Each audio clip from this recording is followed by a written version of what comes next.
On how fragile is Europe considering the political uncertainty unfolding in Germany, the Draghi report highlighting the competitive challenges, and as we discussed, it really seems to be on the front line of Trump tariffs. Do we de-risk euro area exposure in global portfolios, or if we look more closely, are there selective opportunities?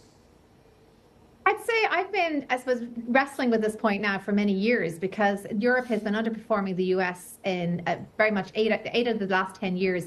It has underperformed. Emerging markets has been a persistent underperformance of 15 years versus the US. So any US investor has to ask themselves why, and particularly with the strength of the dollar. What I would say in Europe is there are still a few compelling cases, whether it be drug companies or a few tech companies or a few sustainable energy companies that are standing out as world players. And those are the players that many fund managers will latch onto and say, this is the reason why we own Europe. I'd say for the most part, though, Europe seems to be on the wrong side of history when it comes to the sectors that are in investors' favour.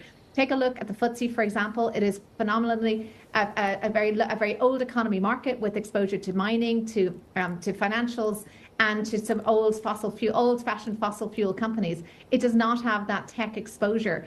It's also not getting a lot of bid from internal institutions, at the FTSE, for example. When it comes to broader Europe, I mentioned that exposure to sustainable energy. That is very much in the crosshairs right now of a new Trump administration. So again, on the wrong side of history, perhaps, when it comes to the sectors that are in favour right now. So I'd say there is a lot of navel gazing going on in Europe right now, particularly with the enhanced geopolitical risks. Yes. With the uncertainty of a new Trump administration. So a lot of reasons for worry.